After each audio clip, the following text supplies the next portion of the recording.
سورۃ الحجر سے آغاز کریں گے. بسم اللہ الرحمن الرحیم. الف لام را تلک آیات الکتاب وقرآن مبین ربما یود الذین کفروا لو کانوا مسلمین ذرهم یأکلوا ویتمتعوا ویلہہم الامل فسوف یعلمون. الف لام را، یہ آیات ہیں کتاب الہی اور قرآن مبین کی، روشن قرآن کی. بعید نہیں کہ ایک وقت وہ آ جائے جب وہی لوگ جنہوں نے آج اسلام قبول کرنے سے انکار کیا ہے پچھتا پچھتا کر کہیں گے کاش ہم بھی مسلمان ہوتے. چھوڑو انہیں، کھائیں پیئیں مزے کریں اور بھلاوے میں ڈالے رکھے ان کو جھوٹی امید، ان قریب انہیں معلوم ہو جائے گا. اللہ تعالیٰ نے اس دنیا میں انسان کو ایک امتحان کے لیے پیدا کیا ہے. اللہ نے کائنات میں اپنی پہچان کے لیے مختلف نشانیاں پیدا کی جن کا ذکر آج ہم کثرت کے ساتھ سورۃ الحجر اور النحل میں پڑھیں گے. اس کے علاوہ اللہ تعالیٰ نے پیغمبروں کو بھیجا اور انسان کو اچھے برے کا فرق بتا دیا. جن لوگوں نے اپنی عقل کو استعمال کیا انہوں نے اللہ کی توفیق سے پیغمبروں کا راستہ اختیار کر لیا، سر تسلیم خم کر دیا. لیکن کچھ لوگ شیطان کے بہکاوے میں آ کر انا کا شکار ہو کر ان کی تعلیمات سے منحرف ہو گئے اور انہوں نے سیدھے راستے کی بجائے دوسرا راستہ اختیار کر لیا. لیکن ایک دن ایسا ضرور آنے والا ہے جب وہ لوگ پچھتائیں گے، خواہ وہ دنیا میں ہو، خواہ وہ مرنے کے بعد قبر میں ہو، خواہ وہ آخرت میں، جب انہیں اس بات کی بہت شدت سے ریگریٹ ہوگی، بہت افسوس اور ندامت اور حسرت ہوگی کہ ہم نے پیغمبروں کی بات کیوں نہیں مانی، ہم نے اللہ تعالیٰ کی رہنمائی کے مطابق زندگی کیوں نہیں بسر کی. لیکن آج انسان کو کیا چیز اس سے روکتی ہے؟ دنیا کی لذتیں، کھانا پینا، عیش و عشرت، اپنی مرضی کے مطابق زندگی بسر کرنے کا خیال. تو اللہ تعالیٰ فرماتے ہیں کہ ایک وقت آئے گا جب یہ لوگ جو آج انکار کر رہے ہیں یہ تمنا کریں گے کاش ہم بات مان لیتے، کاش ہم بھی اطاعت کر لیتے. کیونکہ امتحان کی مدت بہت لیمیٹڈ ہے، کب تک؟ جب تک انسان کی زندگی ہے. لیکن یہ بھی ہوتا ہے کہ بعض اوقات انسان کی اس زندگی یعنی دنیا کی زندگی میں بھی اللہ کی نافرمانی کا وبال اس کے سامنے آ جاتا ہے اور انسان کو اس وقت شدید ندامت ہوتی کہ کاش میں اس راستے پہ نہ چلتا اور اللہ کی فرما برداری کا طریقہ اختیار کرتا. اسی طرح جب انسان مرنے لگتا ہے تو فرشتے اسی قسم کے آتے ہیں جس طرح کے انسان کے اعمال ہوتے ہیں. پھر قبر میں بھی وہی حال ہوتا ہے جو انسان ڈیزرو کرتا ہے، اور پھر آخرت میں ہمیشہ ہمیشہ کی اللہ تعالیٰ کی ناراضگی مول لینی ہوتی ہے. اور اس وقت جب وہ دیکھے گا انسان کے دوسرے لوگ جنہوں نے اللہ کی اطاعت کی، فرما برداری کی، وہ آج مزے میں ہیں، جنت میں جا رہے ہیں، اللہ تعالیٰ کی رضامندی ان کو حاصل ہے، تو اس وقت وہ کہے گا کاش میں بھی اللہ کی مرضی کے مطابق اپنی زندگی بسر کرتا. پھر فرمایا وَمَا أَهْلَكْنَا مِن قَرْيَةٍ إِلَّا وَلَهَا كِتَابٌ مَعْلُومٌ. ہم نے اس سے پہلے جس بستی کو بھی ہلاک کیا اس کے لیے ایک خاص مہلت عمل لکھی جا چکی تھی، یعنی اس کا بھی ایک مقرر وقت تھا. جیسے ہر انسان کی زندگی کا ایک وقت ہوتا ہے، قوموں کی زندگی کا بھی ایک مقرر لمیٹڈ ٹائم پیریڈ ہوتا ہے اور اس کے بعد اس کو ختم کر دیا جاتا ہے. مَا تَسْبِقُ مِنْ أُمَّةٍ أَجَلَهَا وَمَا يَسْتَأْخِرُونَ. نہ کوئی امت اپنے وقت مقرر سے پہلے ہلاک ہو سکتی ہے اور نہ اس کے بعد چھوٹ سکتی ہے. یہ لوگ کہتے ہیں اے وہ شخص جس پر ذکر نازل ہوا ہے تو یقیناً دیوانہ ہے. اب یہ تو ان کی اپنی دیوانگی تھی جو یہ بات یا یہ الزام نبی صلی اللہ علیہ وسلم کو دے رہے تھے، کیونکہ نبی صلی اللہ علیہ وسلم اپنے اوپر خود نہیں ذکر نازل کر رہے تھے. اور ذکر سے مراد قرآن مجید. قرآن مجید ایک حکمت کی کتاب ہے اور اس میں انسان کی خیر و بھلائی کی باتیں ہیں. لیکن حیرت کی بات ہے کہ وہ لوگ جو عربی زبان کو بھی سمجھتے تھے اور نبی صلی اللہ علیہ وسلم کی پاکیزہ سیرت کو بھی جو نبوت سے پہلے ان کی آنکھوں کے سامنے تھی، اس کے باوجود سب کچھ جانتے سمجھتے بوجھتے وہ آپ کو الزام دیتے کہ جس پہ یہ ذکر نازل ہو رہا ہے وہ دیوانہ ہو گیا ہے، حالانکہ آپ ان کو سیدھے رستے کی طرف بلا رہے تھے. یہ دیوانگی نہیں تھی. پھر کیا کبھی کہتے اگر تو سچا ہے تو ہمارے سامنے فرشتوں کو کیوں نہیں لے کر آ جاتا، فرمایا اللہ تعالیٰ فرماتے ہیں جواب میں آپ کے دفاع میں، ہم فرشتوں کو یوں ہی نہیں اتار دیا کرتے، وہ جب اترتے ہیں تو حق کے ساتھ اترتے ہیں، یعنی ایک مقصد کے ساتھ آتے ہیں، فرشتے ایسے ہی گھومتے پھرتے نہیں، اور پھر لوگوں کو مہلت نہیں دی جاتی، یعنی پھر وہ دن تمہاری زندگی کا آخری دن ہوگا اگر فرشتے آ گئے، یعنی یا تو موت کے لیے آتے ہیں یا پھر عذاب لے کے آتے ہیں قوموں پر۔ رہا یہ ذکر انا نحن نزلنا الذکر وانا له لحافظون، اس کو ہم نے نازل کیا ہے اور ہم خود اس کے نگہبان ہیں، یعنی یہ کسی نے گھڑا نہیں، کسی نے بنایا نہیں، کسی نے خود نہیں لکھا، یہ ہم نے اتارا ہے اور ہم اس کی حفاظت بھی کریں گے۔ یہ ذکر ختم نہیں ہو جائے گا، یہ اب قیامت تک کے لیے اللہ نے اس کی حفاظت کا ذمہ لے لیا ہے، تمہارے مٹائے سے یہ مٹ نہیں سکے گا، تمہارے دبانے سے یہ دب نہیں سکے گا، اور تمہیں اس میں کسی قسم کی تبدیلی کا بھی موقع نہیں دیا جائے گا۔ اے محمد صلی اللہ علیہ وسلم، ہم نے آپ سے پہلے بھی بہت سی گزری ہوئی قوموں میں رسول بھیجے ہیں، کبھی ایسا نہیں ہوا کہ ان کے پاس کوئی رسول آیا ہو اور انہوں نے اس کا مذاق نہ اڑایا ہو۔ مجرمین کے دلوں میں تو ہم اس ذکر کو اسی طرح صلاح کی مانند گزارتے ہیں، وہ اس پر ایمان نہیں لایا کرتے، یعنی مجرمین یا منکرین جب اس ذکر کو سنتے ہیں اور انکار کرنے کی نیت سے سنتے ہیں تو وہ ان کے دلوں میں سلائی کی طرح چبھ جاتا ہے، یعنی نہ تو وہ اس کو قبول کر پاتے ہیں اور نہ ہی وہ اس کا انکار کر پاتے ہیں۔ قدیم زمانے سے اس قماش کے لوگوں کا یہی طریقہ چلا آ رہا ہے، اگر ہم ان پر آسمان کا کوئی دروازہ کھول دیتے اور وہ دن دہاڑے اس میں چڑھتے بھی اور چڑھ جاتے، تب بھی وہ یہ کہتے کہ ہماری آنکھوں کو دھوکا ہو رہا ہے، یعنی جنہوں نے نہیں ماننا وہ اوپر جا کے بھی نہیں مانیں گے، وہ کیا کہیں گے بلکہ ہم پر جادو کر دیا گیا ہے، یعنی نہ کوئی حصی معجزہ مانتے ہیں اور نہ ہی کوئی اللہ تعالیٰ کی طرف سے آئی ہوئی آیت اور کوئی دلیل اس کو مانتے ہیں، کیونکہ وہ ماننا چاہتے ہی نہیں۔ یہ ہماری کار فرمائی ہے کہ آسمان میں ہم نے بہت سے مضبوط قلعے بنائے، ان کو دیکھنے والوں کے لیے مزین کیا، یعنی ہر خطے میں کوئی نہ کوئی روشن ستارہ سیارہ ہے اور اس طرح کائنات کا ہر حصہ جگمگا رہا ہے، اور اس کے علاوہ ان ستاروں کو ہم نے ہر شیطان مردود سے ان کو محفوظ کر دیا، یعنی ان کو مار بھگانے کا ذریعہ بھی بنایا، کوئی شیطان ان میں راہ نہیں پا سکتا الا یہ کہ کچھ سن گن لے لے، یعنی وہی نازل ہوتے وقت اللہ سبحانہ وتعالیٰ نے ہر طرف پیرا بندی کر دی تھی، ورنہ اس سے پہلے یہ آسمان پہ جایا کرتے تھے مختلف شیاطین وغیرہ اور جا کے یا جنات مختلف باتیں سنتے تھے فرشتوں کی اور آ کے پھر کاہنوں کو بتاتے۔ تو اب کیا ہوتا، اب اگر کوئی سننے کی کوشش کرتا فَأَتْبَعَهُ شِهَابٌ مُبِينٌ، تو ایک شعلہ روشن اس کا پیچھا کرتا اور اس کو جلا ڈالتا، یعنی وحی کے اندر کسی قسم کی کوئی ملاوٹ یا کسی قسم کی کوئی بھی قبل از وقت انفارمیشن کسی اور کے پاس نہیں جاتی تھی۔ اللہ تعالیٰ نے انتہائی محفوظ طریقے سے جبریل امین کے ذریعے نبی صلی اللہ علیہ وسلم کے قلب مبارک تک اس کو پہنچایا پوری حفاظت کے ساتھ۔ اس سے بھی پتہ چلتا ہے کہ قرآن پاک کا کتنا اہتمام اللہ سبحانہ وتعالیٰ نے کیا کہ بندوں کی ہدایت کے لیے پیور، خالص اور بہترین چیز پہنچے جو واقعی ان کو فائدہ دے۔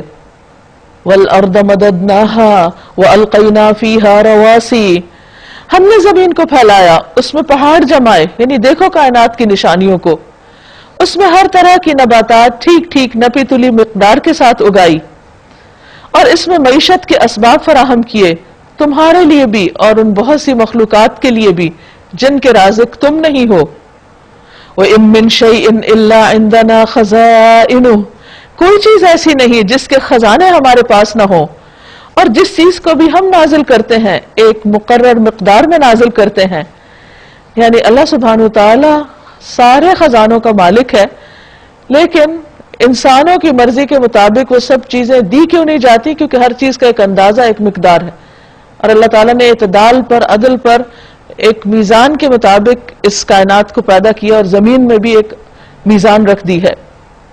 وَأَرْسَلْنَا الرِّيَاحَ لَوَاقِحَ، بارآور ہواؤں کو ہم ہی بھیجتے ہیں، یعنی ونڈ پولینیشن کے لیے اللہ سبحانہ وتعالیٰ خاص موسموں میں ہواؤں کو چلاتے ہیں جو بیجوں کو ایک جگہ سے اڑا کے دوسری جگہ پہنچا دیتی ہیں، پھر آسمان سے پانی برساتے ہیں ان کو اگانے کے لیے، اور اس پانی سے تمہیں سیراب کرتے ہیں، یعنی وہ صرف پودوں کے لیے نہیں بلکہ انسانوں کے لیے بھی سیرابی کا باعث ہوتا ہے. اس دولت کے خزانہ دار تم نہیں ہو. وما انتم لہ بخازنین. یعنی انسان اگر چاہے کہ اس کو سمیٹ کے اپنے لیے رکھ لے اور اس میں کسی قسم کی کمی نہ ہو تو انسان ایسا کر نہیں سکتا. یہ سارے خزانے اللہ سبحانہ وتعالیٰ نے کہیں گلیشیئرز کی شکل میں اور کہیں زمین کے اندر سٹریمز کی شکل میں زمین کی تہوں میں انسان کے لیے پانی سٹور کر رکھا ہے. انسان کا اس میں کچھ بھی ہاتھ نہیں, اس کی اس میں کوئی کوشش نہیں اور نہ ہی وہ اس کا مالک ہے. وَإِنَّا لَنَحْنُ نُحْيِي وَنُمِيتُ وَنَحْنُ الْوَارِثُونَ. زندگی اور موت ہم دیتے ہیں اور ہم ہی سب کے وارث ہونے والے ہیں. یعنی جس طرح باقی چیزوں کے ہم مالک ہیں سارے خزانوں کے, اسی طرح انسانوں کی زندگی کے مالک بھی ہم ہیں. کوئی اپنی مرضی سے نہ آیا ہے اور نہ اپنی مرضی سے یہاں ہمیشہ کے لیے رہے گا. اس کو ایک وقت مقرر کے ساتھ جب اس کا وقت پورا ہو جائے گا تو اسے یہاں سے جانا ہوگا. پہلے جو لوگ تم میں سے ہو گزرے ہیں ان کو بھی ہم نے دیکھ رکھا ہے اور بعد کے آنے والے بھی ہماری نگاہ میں ہیں. یقیناً تمہارا رب ان سب کو اکٹھا کرے گا, وہ حکیم بھی ہے اور علیم بھی. وَلَقَدْ خَلَقْنَا الْإِنسَانَ مِنْ صَلْصَالٍ مِّنْ حَمَإٍ مَّسْنُونٍ. ہم نے انسان کو سڑی ہوئی مٹی کے سوکھے گارے سے بنایا. یعنی انسان کی تخلیق کے مراحل کا ذکر ہے اور اس سے پہلے جنوں کو ہم آگ کی لپٹ سے پیدا کر چکے تھے. یعنی جن انسان سے پہلے پیدا ہوئے.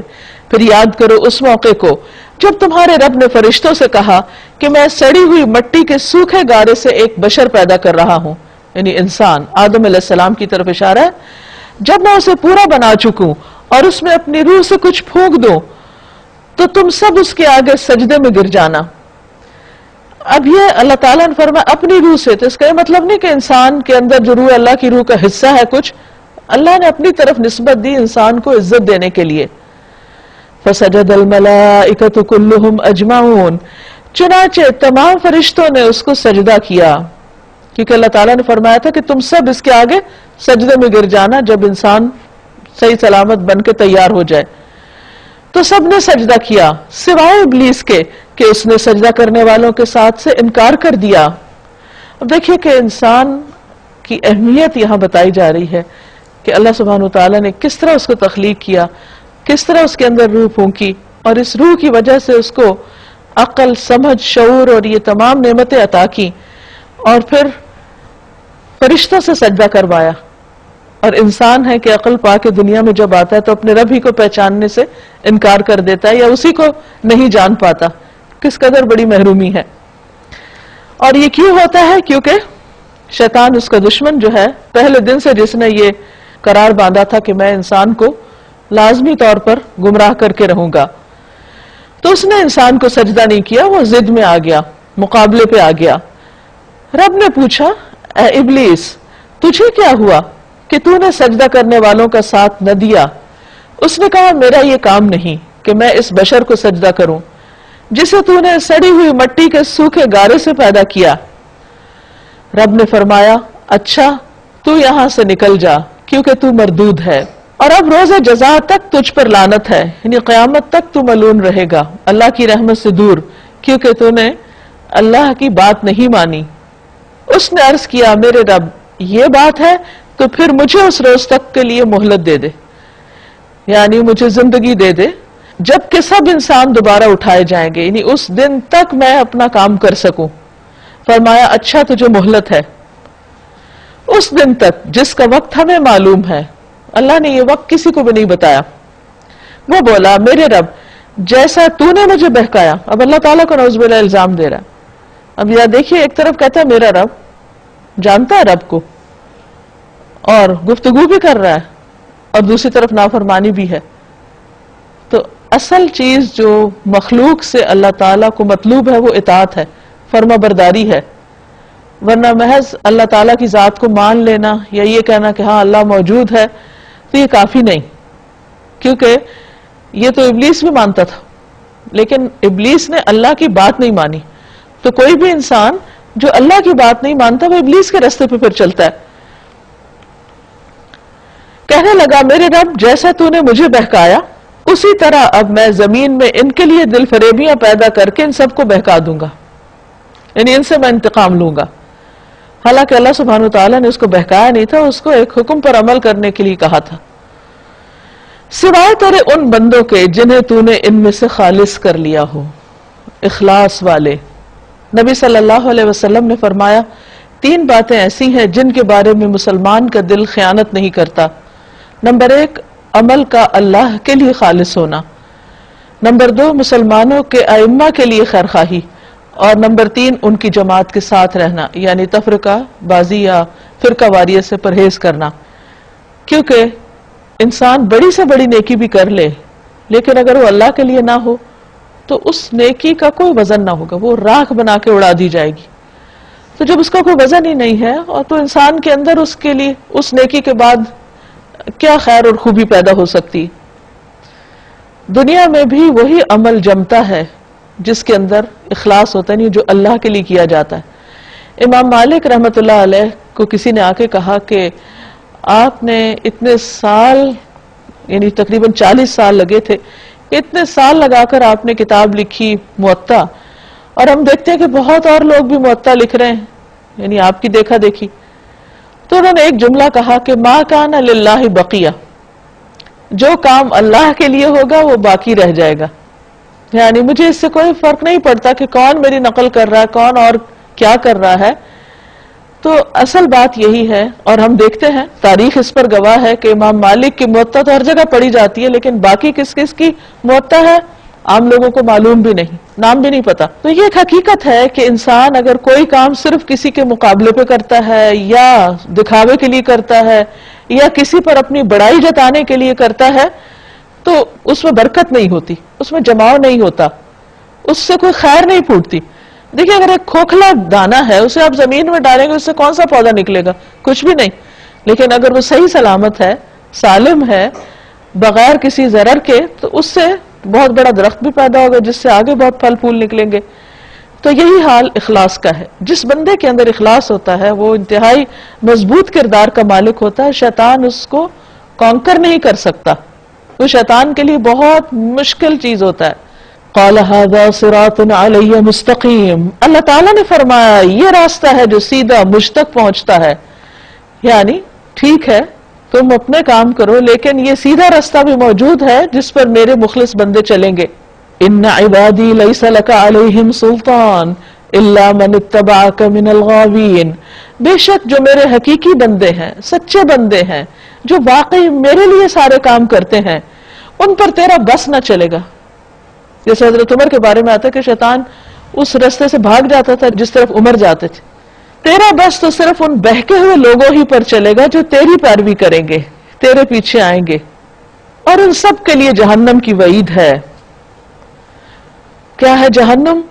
لہا 7 ابواب، اس کے 7 دروازے ہیں، 7 دروازے. لکل باب منہم جزء مقسوم، ہر دروازے کے لیے ان میں سے ایک حصہ مخصوص کر دیا گیا ہے. یعنی اللہ تعالیٰ کو معلوم ہے کہ کون کس دروازے سے کس لیول پر جہنم کے پہنچے، کیونکہ جہنم کے طبقات بھی، سب سے نچلا طبقہ جو ہے وہ منافقین کے لیے، تو obviously پھر وہ ایک خاص دروازے سے وہاں پر پھینکے جائیں گے کہ نیچے جا پہنچے. یا اللہ عالم، اللہ ہی حقیقت جانتا ہے، لیکن 7 طبقات کا بھی ذکر آتا ہے اور 7 دروازوں کا بھی آتا ہے. ان المتقین فی جنات وعیون، بے شک متقی لوگ باغوں اور چشموں میں ہوں گے. ان سے کہا جائے گا ادخلوها بسلام آمنین، داخل ہو جاؤ ان میں سلامتی کے ساتھ، بے خوف و خطر، کسی فکر کی ضرورت نہیں، امن کے ساتھ جاؤ.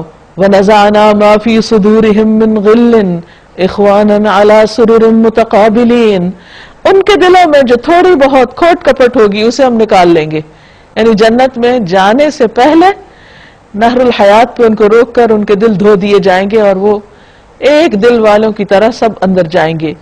وہ آپس میں بھائی بھائی بن کر آمنے سامنے تختوں پر بیٹھیں گے، یعنی اپنی اپنی نشستوں پر بیٹھ کر آپس میں بہت ریلیکسڈ وے میں گزری ہوئی باتیں یاد کریں گے اور خوش ہوں گے. انہیں نہ وہاں کسی مشقت سے پالا پڑے گا، نہ وہاں سے نکالے جائیں گے، کوئی ڈر ہی نہیں، خوف ہی نہیں، کوئی کام بھی نہیں، آرام ہی آرام. نبئ عبادی انی انا الغفور الرحیم وان عذابی هو العذاب العلیم.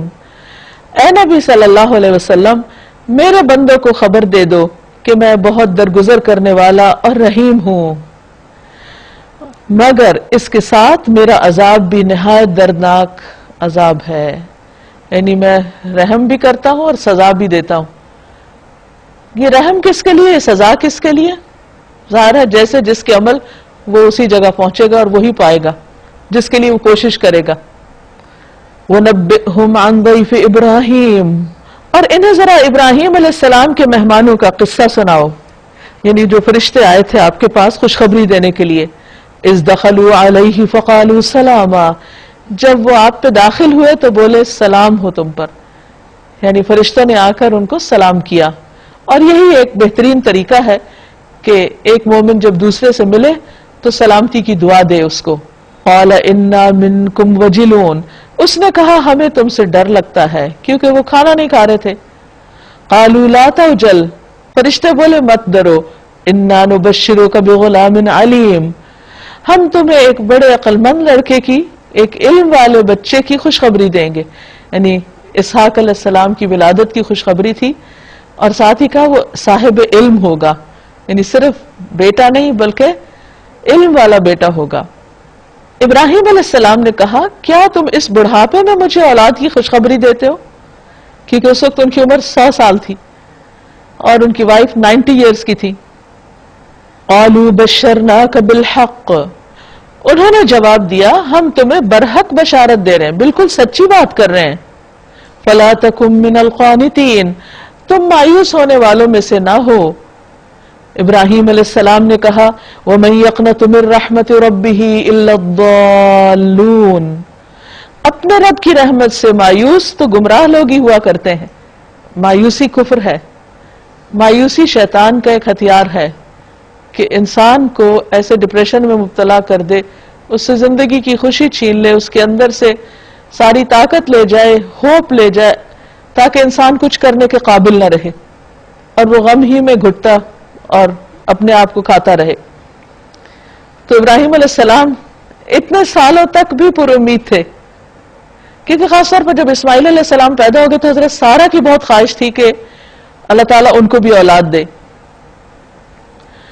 تو بہرحال پھر ابراہیم علیہ السلام نے پوچھا اے بھیجے ہوئے، اے فرشتوں، وہ مہم کیا ہے جس پر تم تشریف لائے ہو، یعنی کس طرح آنا ہوا، کیا صرف خوشخبری یا کچھ اور بھی؟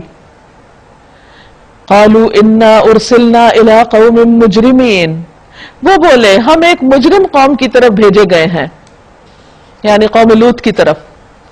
الا آل لوط، صرف لوط کے گھر والے اس سے مستثنا ہیں۔ لوط علیہ السلام کو حضرت ابراہیم علیہ السلام نے سدوم کی جس بستی میں متعین کیا تھا وہ انتہا درجے کے بگڑے ہوئے لوگ تھے۔ کئی سال تک لوط علیہ السلام نے تبلیغ کی، سوائے ان کی اپنی 2 بیٹیوں کے کوئی بھی مسلمان نہیں ہوا، حتیٰ کہ ان کی اپنی بیوی نے بھی ان کا ساتھ نہیں دیا۔ وہ اس قوم سے نہیں تھے، باہر سے گئے تھے ان کو سمجھانے کے لیے، سکھانے کے لیے، لیکن کوئی مان کے نہیں دیا۔ مگر اس کے باوجود انہوں نے ہمت نہیں ہاری، آخر دم تک کوشش کرتے رہے۔ اور وہ قوم ایک طرف سخت اخلاقی برائی میں مبتلا تھی کہ وہ ہم جنس پرست تھے، دوسری طرف وہ چور اور ڈاکو قسم کے لوگ تھے، راہ گزر لوگوں کے ساتھ بہت زیادتیاں کرتے، ان کو مارتے پیٹتے، ان کا سامان لوٹ لیتے، کسی مسافر کو کھانا تک نہ دیتے، اور ہر قسم کی خرابیاں ان کے اندر تھیں۔ لیکن پھر بھی ان کو مہلت دی گئی کہ شاید سنبھل جائیں، لیکن اب ان کی مہلت ختم ہو رہی تھی۔ تو جیسے انسانوں کی موت آتی ہے ایسے ہی قوموں کی بھی موت آ جاتی، تب ان کا فال تھا، سوائے اس کی بیوی کے جس کے لیے اللہ فرماتا ہے کہ ہم نے مقدر کر دیا کہ وہ پیچھے رہ جانے والوں میں شامل رہے گی۔ کہتے ہیں کہ ابتدا میں تو وہ ان کے ساتھ نکلی تھی، لیکن اللہ تعالیٰ نے منع کیا تھا کہ جب قوم پہ عذاب ہے تو پیچھے مڑ کے کوئی نہ دیکھے۔ تو لوط علیہ السلام اور ان کی 2 بیٹیوں نے تو نہیں دیکھا، لیکن بیوی کی چونکہ دلچسپیاں ہمدردیاں قوم والوں کے ساتھ تھی، تو جو ہی ایک چیخ کی آواز آئی تو انہوں نے فوراً پیچھے پلٹ کے دیکھا اور کہنے لگی واہ قوماہ، ہائے میری قوم۔ تو اس پر بھی آ کے ایک پتھر لگا اور وہ بھی وہیں ڈھیر ہو گئی، ساتھ نہ جا سکی۔ پھر جب یہ فرشتے لوط علیہ السلام کے ہاں پہنچے تو اس نے کہا آپ لوگ اجنبی معلوم ہوتے ہیں، یعنی یہاں کیسے آ گئے ہیں؟ کیونکہ اس بستی میں تو کسی کا آنا بھی بڑا مشکل کام تھا۔ انہوں نے جواب دیا نہیں، بلکہ ہم وہی چیز لے کر آئے ہیں جس کے آنے میں یہ لوگ شک کر رہے ہیں۔ ہم تم سے سچ کہتے ہیں کہ ہم حق کے ساتھ تمہارے پاس آئے ہیں، لہذا اب تم کچھ رات رہے اپنے گھر والوں کو لے کر نکل جاؤ اور خود ان کے پیچھے پیچھے چلو، یعنی دوسروں کو آگے کر لو، بیٹیوں کو آگے کر لو، خود پیچھے چلو، تم میں سے کوئی پلٹ کر نہ دیکھے، بس سیدھے چلے جاؤ جدھر جانے کا تمہیں حکم دیا جا رہا ہے۔ کہتے شام کی طرف جانے کا حکم ملا تھا، اور اسے ہم نے اپنا یہ فیصلہ پہنچا دیا کہ صبح ہوتے ہی ان لوگوں کی جڑ کاٹ دی جائے گی، ان میں سے کوئی بھی نہیں بچے گا، ہر چیز سمیت تباہ ہو جائیں گے۔ اب صبح ہونے تک کیا منظر تھا وہاں؟ اتنے میں شہر کے لوگ خوشی کے مارے بےتاب ہو کر لوط علیہ السلام کے گھر چڑھ آئے۔ خوش کس بات پہ تھے کہ کچھ مرد آئے ہیں وہاں، یعنی فرشتے جو تھے مردوں کی شکل میں تھے۔ لوط علیہ السلام نے کہا بھائیو یہ میرے مہمان ہیں، میری فضیحت نہ کرو، اللہ سے ڈرو، مجھے رسوا نہ کرو۔ وہ بولے کیا ہم بارہا تمہیں منع نہیں کر چکے کہ دنیا بھر کے ٹھیکیدار نہ بنو؟ لوط علیہ السلام نے عاجز ہو کر کہا اگر تمہیں کچھ کرنا ہی ہے تو یہ میری بیٹیاں موجود ہیں۔ لعمرک انہم لفی سکرتہم یعمہون، تیری جان کی قسم اے نبی صلی اللہ علیہ وسلم، اس وقت ان پر ایک نشہ سا چڑھا ہوا تھا جس میں وہ آپے سے باہر ہو رہے تھے، یعنی کوئی نصیحت سننے کو تیار نہیں تھے، کوئی بات ان کو نہیں سمجھ آ رہی تھی، وہ دیوانے ہو رہے تھے کہ کسی طرح ان آنے والے مہمانوں سے اپنی ناجائز خواہش پوری کر لیں۔ فَأَخَذَتْهُمُ الصَّيْحَةُ مُشْرِقِينَ، آخر پاؤں پھٹتے ہی، صبح ہوتے ہی ان کو ایک زبردست دھماکے نے آ لیا اور ہم نے اس بستی کو تلپٹ کر کے رکھ دیا، یعنی کہا جاتا ہے کہ جبریل علیہ السلام نے اسے اپنے پر کے ساتھ ٹھونکا دیا اور وہ نیچے سے اٹھا کے اوپر تک اس کو لے جایا گیا اور پھر وہاں سے دوبارہ نیچے کو پٹھایا گیا اور ان پر پکی ہوئی مٹی کے پتھروں کی بارش برسا دی۔ نہ صرف یہ کہ بستی کو الٹ کر دیا گیا بلکہ اس کے ساتھ ہر شخص پر ایک ایک پتھر بھی پڑا۔ اس واقعے میں بڑی نشانی ہے ان لوگوں کے لیے جو صاحب فراست ہیں، اور وہ علاقہ جہاں یہ واقعہ پیش آیا تھا گزرگاہ عام پر واقع ہے، یعنی عربوں کے یہ قافلے، تجارتی قافلے، یہ سب وہاں سے گزرتے ہیں، ان کو معلوم ہے کہ اس علاقے کی ویرانی کا عالم کیا ہے۔ اس میں سامان عبرت ہے ان لوگوں کے لیے جو صاحب ایمان ہیں۔ وَإِن كَانَ أَصْحَابُ الْأَيْكَةِ لَظَالِمِينَ، اور بے شک ایکا والے ظالم لوگ تھے۔ یہ حضرت شعیب علیہ السلام کی قوم کے لوگ تھے۔ اس قوم کا نام بنی مدیان تھا، اور ایکا جو ہے یہ تبوک کا قدیم نام تھا۔ تو کہتے ہیں کہ اس کا لفظی معنی ہوتا ہے گھنا جنگل، تو جس علاقے میں رہتے تھے بہت سرسبز شاداب تھا۔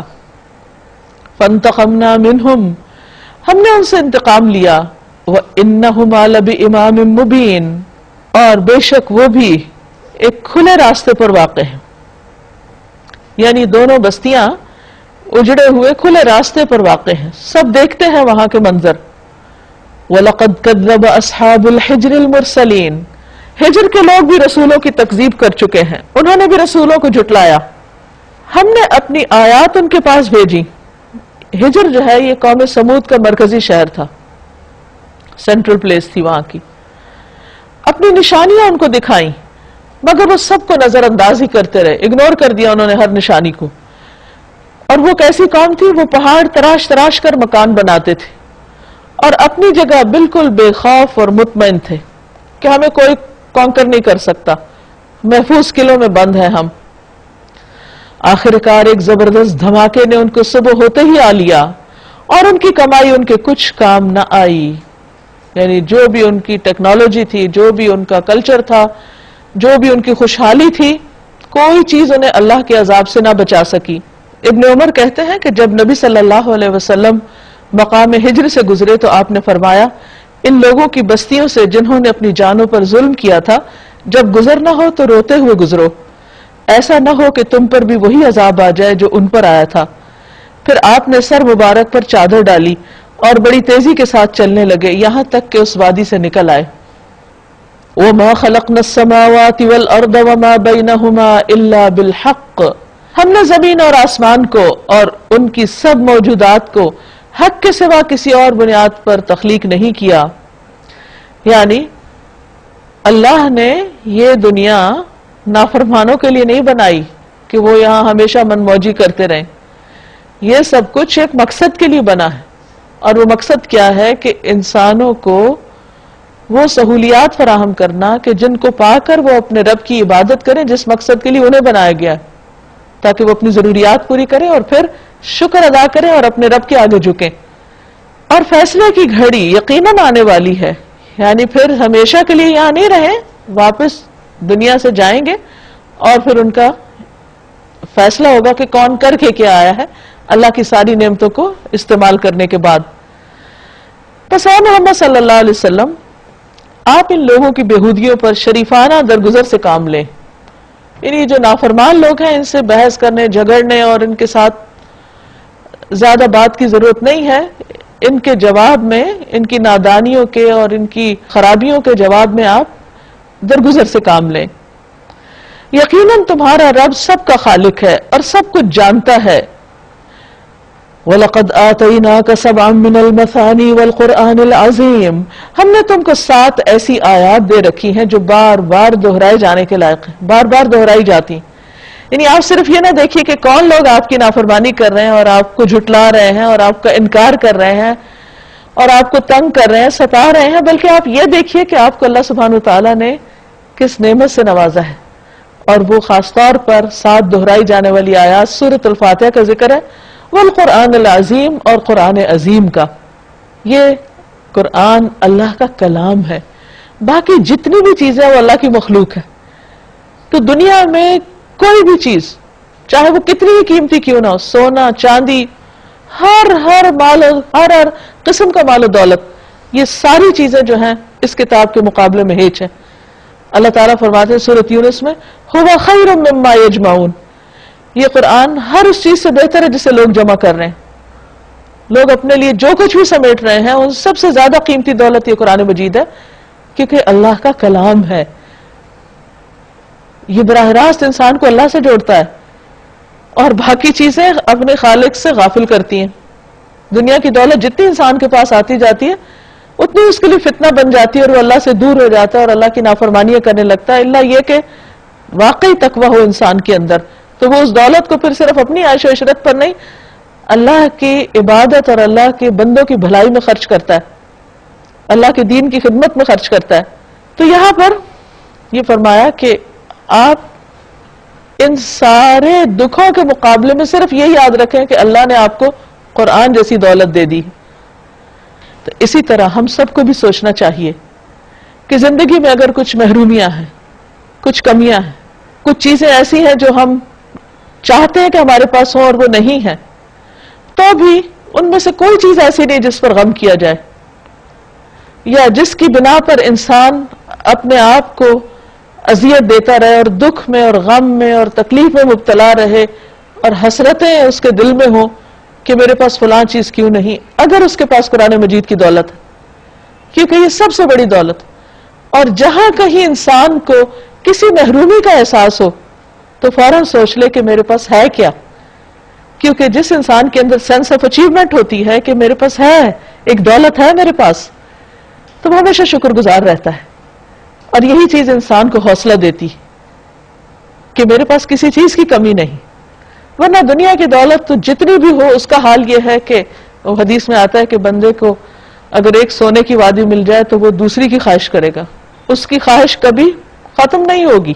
تو اس لیے اگر وہ خواہشات پوری نہیں ہوتی اور ہماری مرضی کے مطابق وہ مطلوبہ دنیا نہیں ملتی تو اس پہ غم کرنے کی ضرورت نہیں. انسان اللہ کی کتاب کی دولت حاصل کرنے کی کوشش کرے. لا تمدن عینیک الی ما متعنا به ازواجا منهم ولا تحزن علیہم واخفض جناحک للمؤمنین.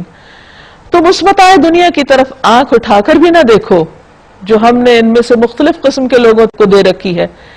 یعنی اگر کبھی یہ خیال بھی آئے کہ تم دنیا کے معاملے میں ان سے پیچھے ہو تو سوچنے کی بھی ضرورت نہیں، کیونکہ جو دولت آپ کو ملی ہے وہ کہیں زیادہ بہتر ہے.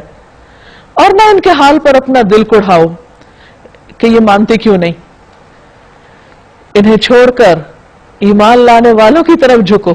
یعنی قرآن کے بعد وہ لوگ قیمتی ہیں جو ایمان والے ہیں یا جن کی زندگی میں ایک مقصد ہے، جو اس کتاب سے محبت رکھتے ہیں، جو اس پر ایمان رکھتے ہیں.